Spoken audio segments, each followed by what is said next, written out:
Dalam arti ini kan demokrasi itu kan harus rame gitu. Kalau kita menganalisis atau investigasi pasti kan ngumpulin fakta terus kita kait-kaitin gitu ya. Karena ada penyanderaan itu tadi satu dana, yang kedua sandra kasus.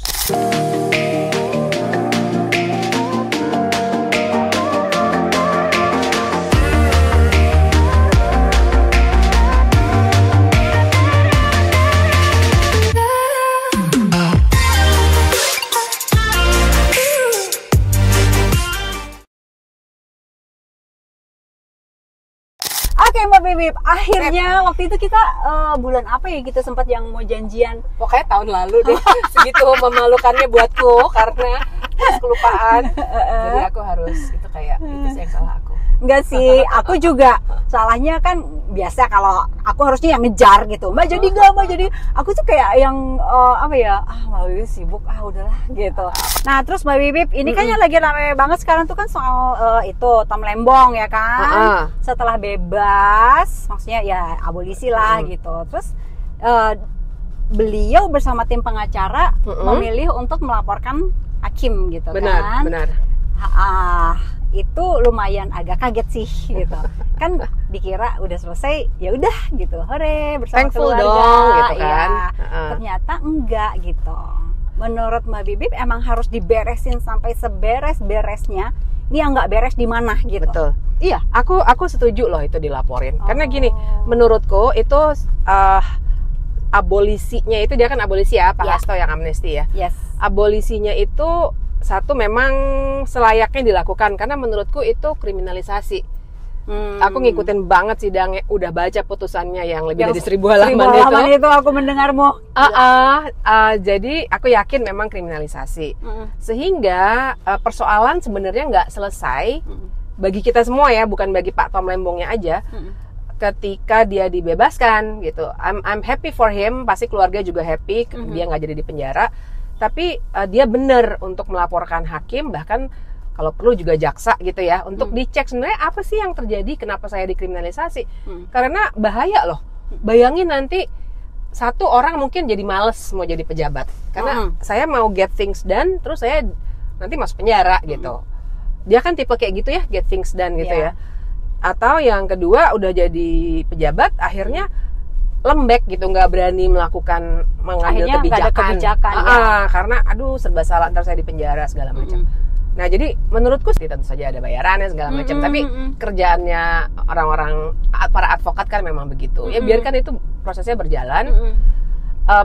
Frankly aku sebenarnya nggak yakin semuanya akan terungkap. Itu dia, betul. Karena ini politik tingkat tinggi ya. Tapi even itu tidak terjadi, maksudnya nggak ada hukuman, apakah hakimnya dipecat atau apa, tapi bahwa ini tetap jadi bahan diskusi publik, bahwa ini sesuatu yang nggak boleh dilakukan dalam sebuah negara hukum, dan tercatat dalam sejarah kita di media massa dan seterusnya. Ini adalah pembelajaran yang bagus buat negara ini gitu. Iya, walaupun Jadi kita semua yakin nggak yakin sih bahwa ini akan berakhir sesuai dengan ekspektasi gitu ya. Iya. Ya kan? Iya, kalau ngitungnya aku tuh gini, kalau zaman sekarang ini in this economy kata orang gitu sekarang istilahnya ya. Kalau kita ngitungnya menang atau kalah terus, ya kita akan frustasi. Tapi menurutku ya kita harus melawan kemapanan berpikir aja dulu, ngeganggu gitu. Dalam arti ini kan demokrasi itu kan harus rame gitu. Jadi ada percakapan, ada debat-debat gitu segala macam, itu bagus gitu. Ketimbang kita ya udahlah terima aja lah, ya udahlah pasti kalah terus nggak ngapa-ngapain, nah itu bahaya banget buat kalau demokrasi. Yang ngasih keterangan tuh kenapa presiden memberikan abolisi, amnesti gitu kan, tujuannya adalah untuk rekonsiliasi gitu. Rekonsiliasi gitu. Kalau sekarang ternyata Pak Tom melaporkan hakimnya, rekonsiliasinya jadi kaget nggak? Iya kan Pak Presiden kaget kali ya? Lah, saya cukup yakin dia kaget ya. Kan? Karena dia berpikir pasti udah ya gitu kan? dan saya udah menjadi pahlawan dalam kasus ini, saya membuat dia dari penjara, udah dong bersyukur dong gitu kan. Saya kebayang kayak gitu. Tapi ternyata masih ada cara seperti ini. Tapi ini menandakan bahwa ya ini bukan soal Tom Lembong saja, bukan soal pribadi dia gitu, personal ya. Kita kan bukan kerabatnya atau siapapun lah, bukan circle-nya lah gitu. Cuman melihat ada ketidakadilan tuh gemes gitu ya. Banget. Makanya banyak juga kan yang memberikan catatan, terus amikus ya dan lain sebagainya gitu. Nah, berarti ya udah sekarang pokoknya proses lanjut gitu ya.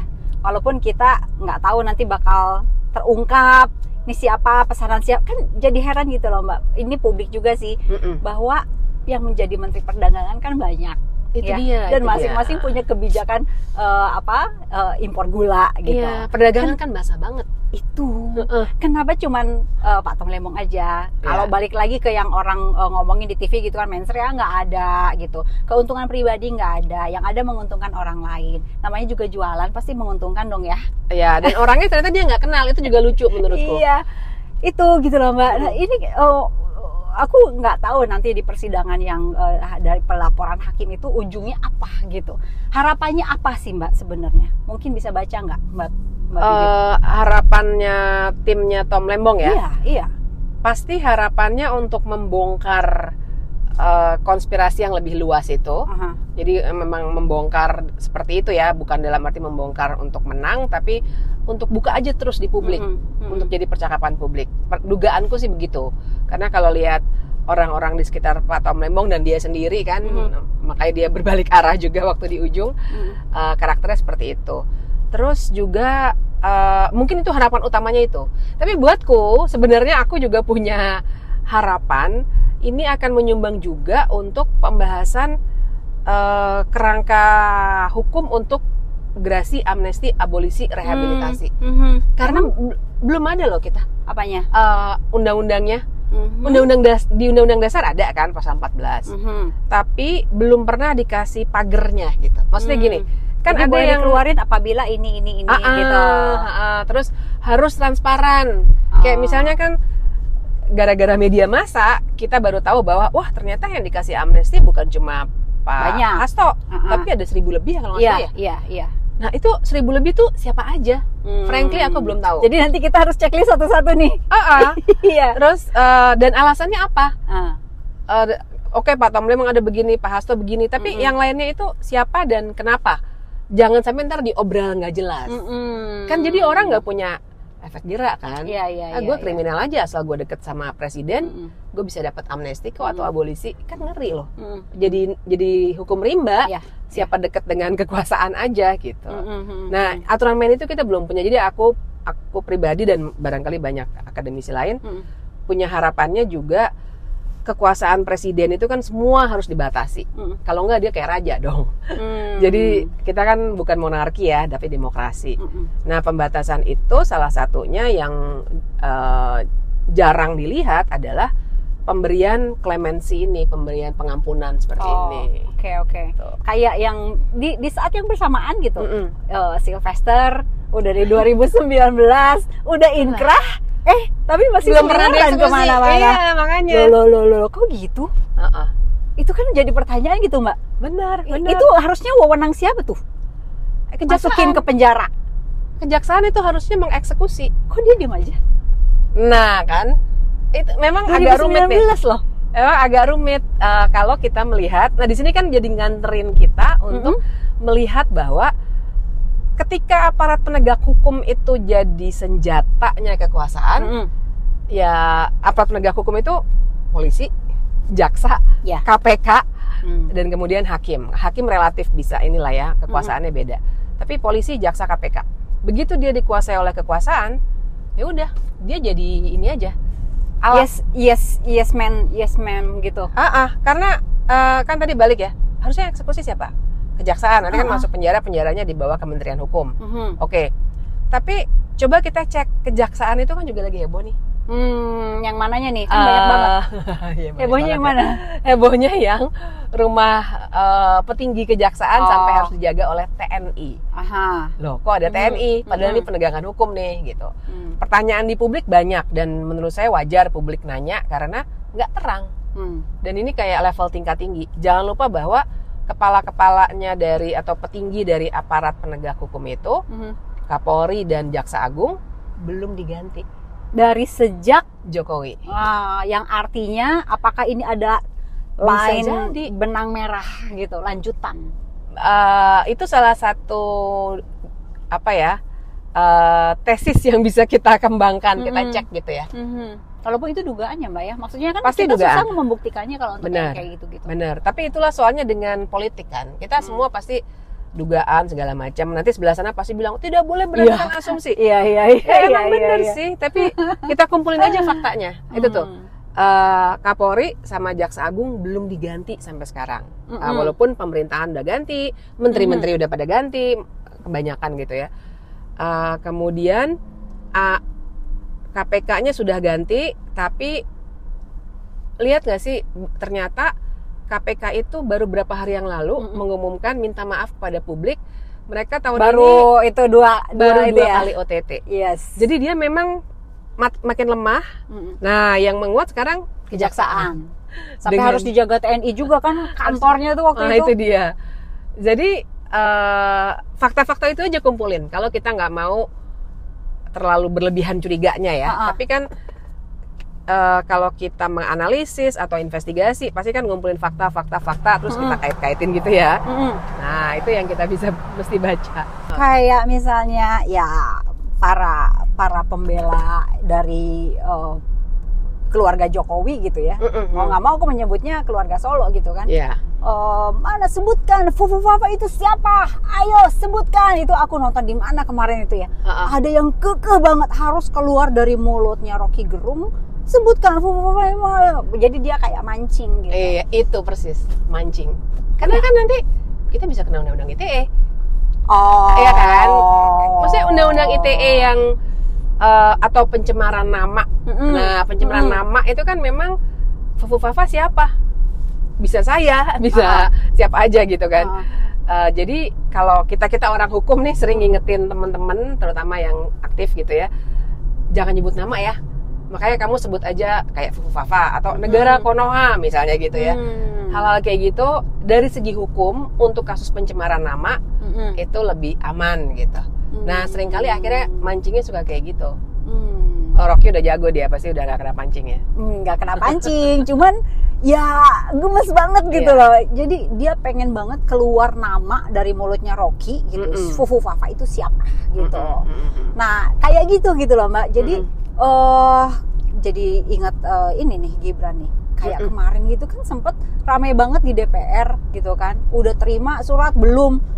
Kata sekjen udah, kata ini gitu. Sampai akhirnya Mbak Puan ya nanti kita akan bahas, tapi ternyata nggak dibahas gitu. Nggak dibahas. Terus berarti udah? Sebenarnya kan waktu itu Mbak Puan jawabannya, belum sampai ke meja saya. Iya. Dia bilang gitu ya. Tapi udah sampai di sekjen, ya tapi kan? udah sampai di sekjen. Yang mana kalau menurutku juga seperti menghina publik ya. Disangkanya kita nggak ngerti banget gitu. Bahwa itu hal gampang tuh, ibaratnya kalau kita punya sekretaris kan. Kita telepon aja.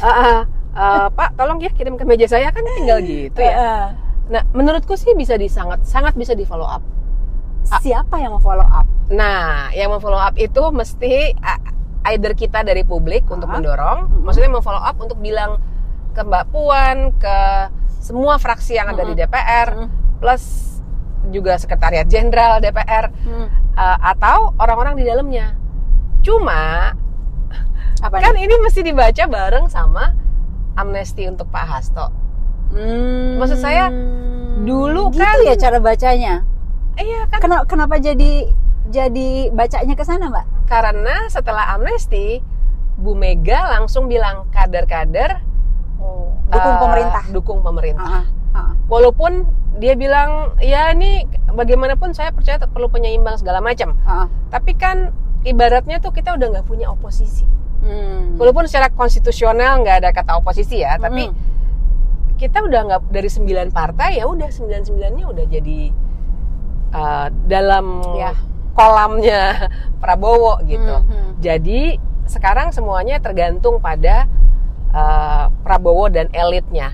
Apakah mau sudah retak dengan Gibran, karena Gibran kan wakilnya Prabowo anyway gitu ya, atau tidak gitu. Nah, ini yang kita mesti lihat lagi perkembangannya ya. Tapi yang jelas masih bisa di follow up karena kan tugas DPR dong untuk Ya tapi kayaknya DPR nggak mau tuh. Nah itu karena masuk agenda aja enggak gitu. Masuk agenda aja enggak, apalagi kemudian dibahas di Bamus dan bahas di paripurna mah masih jauh gitu. Makanya aku suka ngingetin bahwa jalur konstitusional itu yang harus 2/3 DPR terus ke MK terus ke MPR itu satu jalur. Tapi kan gimana tuh satu jalurnya maksudnya banyak jalan menuju Roma. Jadi artinya bisa juga yang cara-cara lain. Misalnya kayak dulu Soeharto turun kan bukan karena MPR. Saya mengundurkan diri karena tekanan di luar terlalu keras misalnya. Hal seperti itu bisa aja terjadi.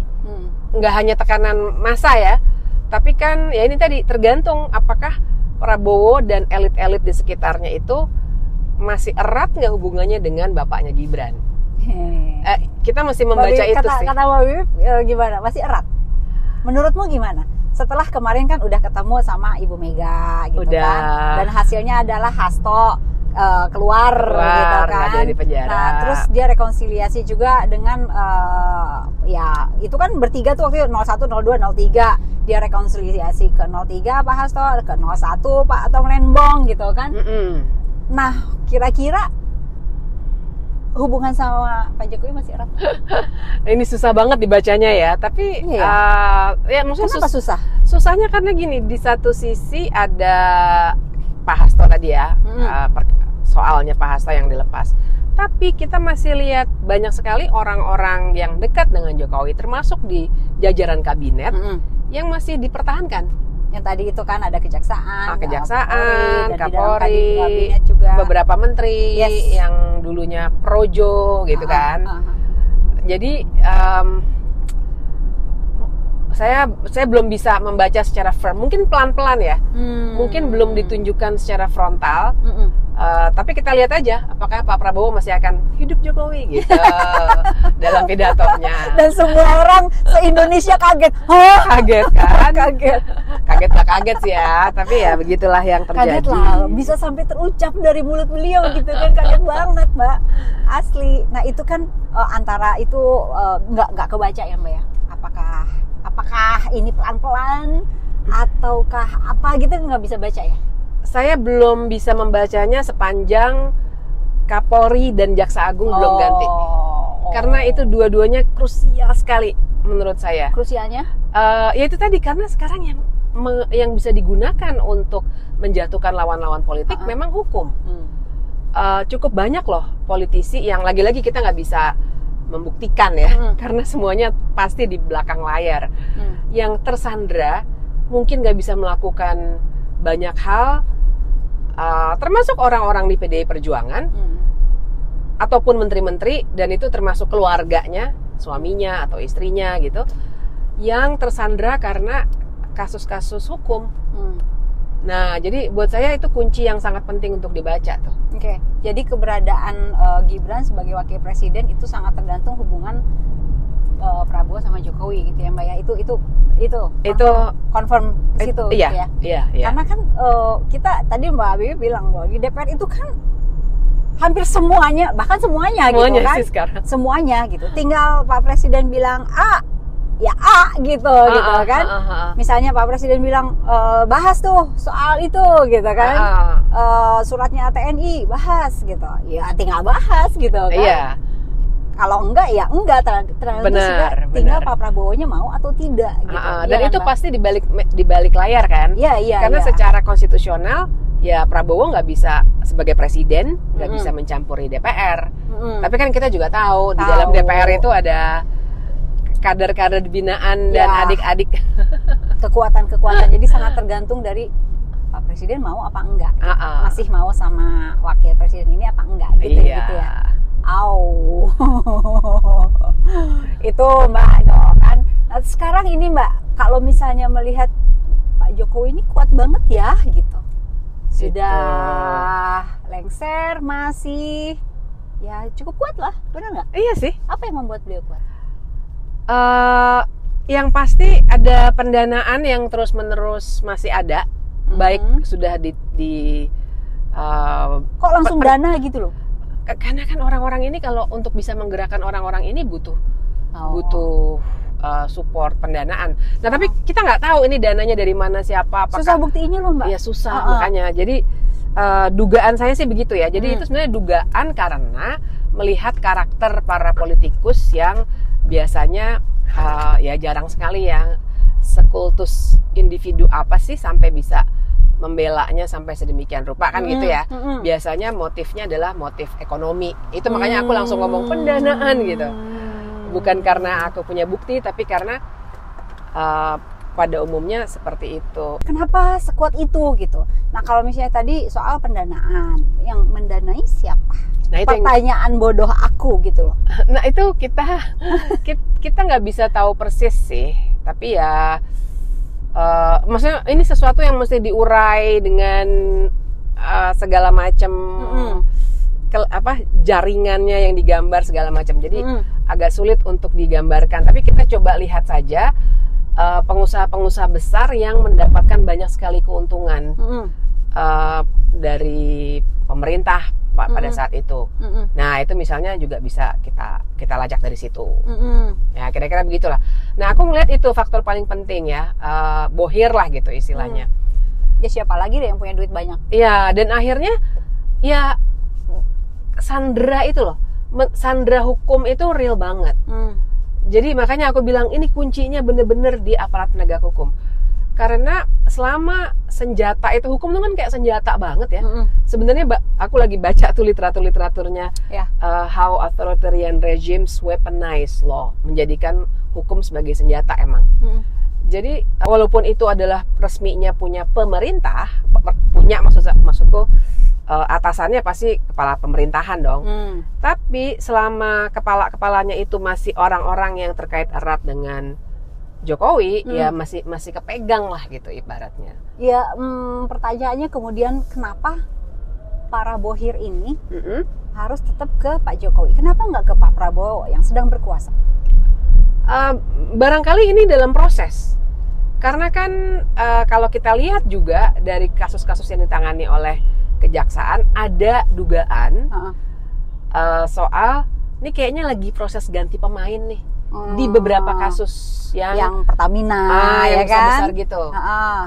Jadi barangkali ini sebenarnya dalam proses, tapi mereka nggak bisa yang tiba-tiba cut off. Pertamina contohnya kan kasusnya. Contohnya kan? Pertamina, sampai Pertamina juga satu nama besar sekali yang kita kenal dari sampai dulu. Sekarang DPO. Lagi DPO misalnya, itu kan nggak salah kalau kita karena belum terang semuanya, belum dijelaskan, berpikir bahwa apa ini lagi ganti pemain ya. Jadi ini sifatnya masih pertanyaan gitu. Tapi pertanyaan ini bisa menuntun kita ke, jadi ini soalnya apakah ini orang-orang yang sedang dirombak-rombak? Nah, karena mau ada yang dihentikan di sebelah sini dan dilanjutkan di pemerintahan yang baru dan seterusnya. Tapi memang mereka nggak akan berani langsung cut off, terus resikonya bisnisnya buyar gitu kan. Aku dari tadi ngomongin dana segala macam karena aku percaya analisis ekonomi politik. Nggak mungkin ini soal nasionalisme atau kesetiaan pada seseorang, menurutku nggak mungkin. Mbak, ya itu terus kan biasanya nih, nggak tahu aku bener apa enggak, biasanya berganti pimpinan, berganti penguasa, maka semut kemudian pindah gitu kan. Ya, benar. Langsung otomatis. Tapi kalau yang ini enggak, semutnya masih di sana. Nah itu yang aku bilang. Karena ada penyanderaan itu tadi satu dana, yang kedua sandra kasus. Untuk yang si bohir-bohir ini. Sandra kasus itu tadi mungkin dia seperti Tom Lembong yang dikriminalkan dengan kasus korupsi, atau bahkan nggak tahu lah affairs mungkin ya, maksudnya di dunia politik yang sedemikian gila banyak ini, kartu di jadi politisi tuh makanya harus bersih banget kalau nggak mau di sandra seperti ini.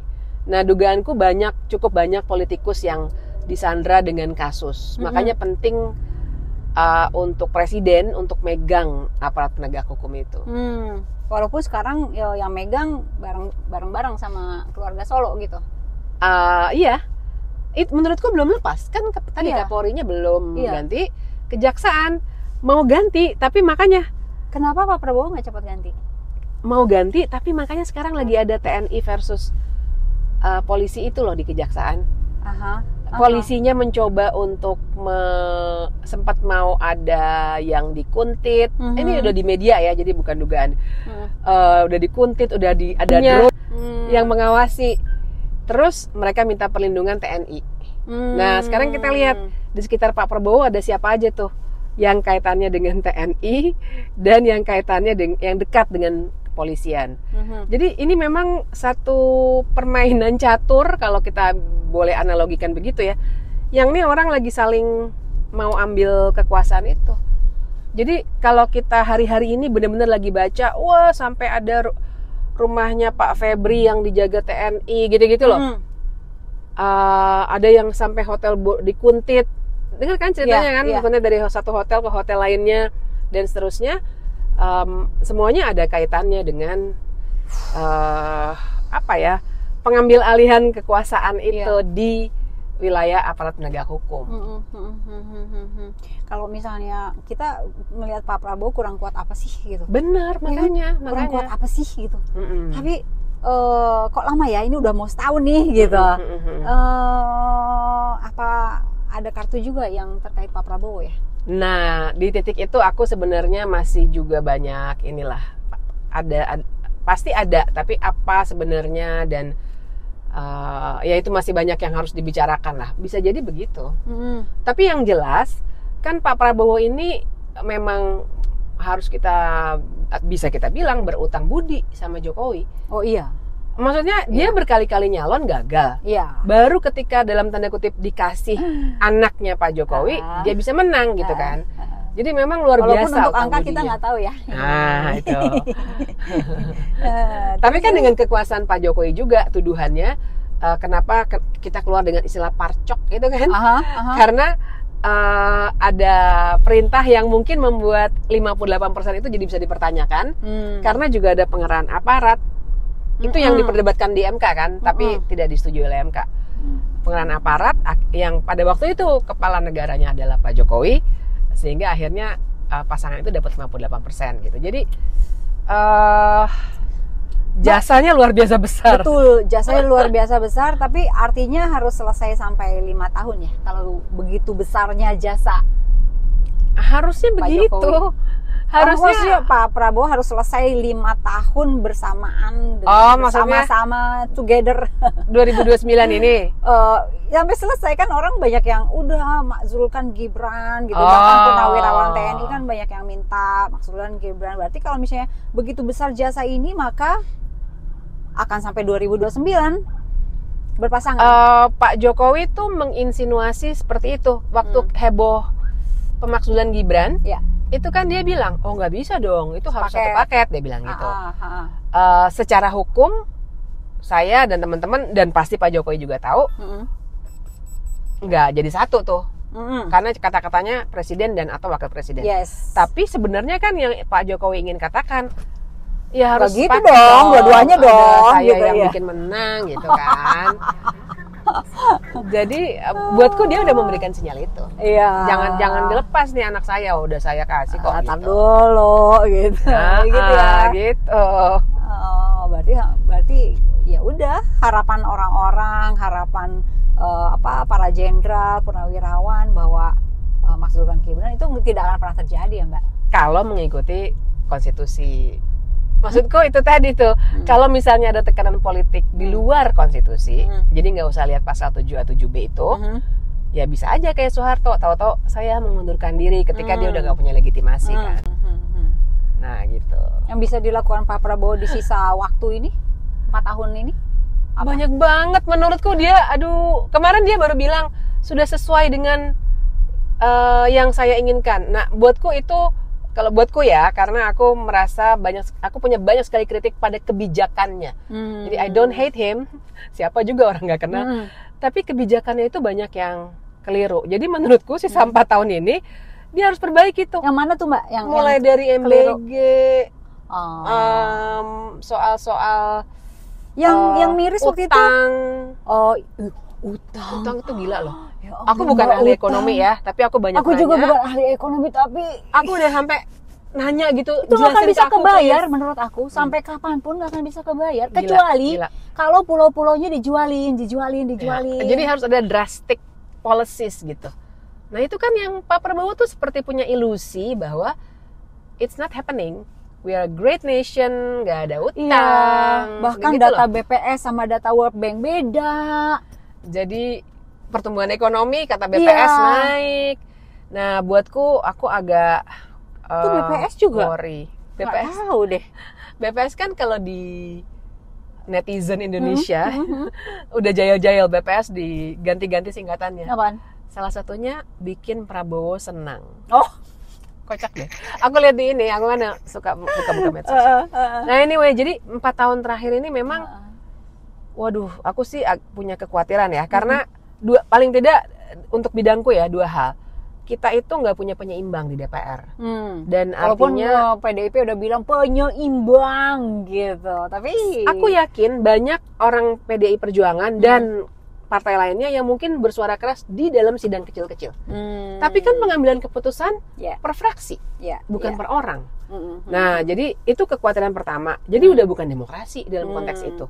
Kedua, pengadilan makin lama atau proses hukum makin lama makin dicuekin. Sama ini Mbak. Sekarang tuh berasa nggak sih ya lembaga-lembaga pemerintah itu yang ngomong A, ralat, ngomong B, ralat. Contoh yang LMNKN Waduh, itu gila yang tuh. bilang bahwa WR Supratman itu yang paling kaya, itu dari MK ya, yang mengatakan WR Supratman tuh paling kaya loh kalau harus royalti. Sama rekening Dorman. Rekening Dorman Itu gila sih. itu diralat. Terus Parah. kemarin yang bilang bahwa Indonesia Raya harus kena royalti yang nyanyiin itu diralat gitu. Jadi kayak aku juga belajar kebijakan, dan memang namanya policy itu kan sekarang harus evidence based policy making. Nah itu yang menurutku nggak terjadi sekarang. Kayak populis aja kecenderungannya. Iya. Nanti kalau ternyata tidak terlalu populis karena banyak orang protes, ralat. Nah ini nggak bagus sekali buat negara. Bener. Gitu. Bener. Terus yang ini mau dipajakin, terus yang katanya nanti WhatsApp call harus Iya, yang itu juga, itu premium, serius loh itu katanya. diralat. Tapi ada ralat juga, Ada ralatnya udah nggak ya? begitu. Itu dari Bu Menterinya udah ngeralat gitu. Ini kok kayak gini ya, apa-apa ralat gitu. Aku nggak tahu mau sampai kapan kayak begini gitu loh. Nah ini nggak bagus untuk pengelolaan negara, policy. Ya ini sebenarnya jadi bukan policy making, jadi kayak chaotic banget gitu loh, semuanya populis aja, jadi nggak menyelesaikan akar masalah.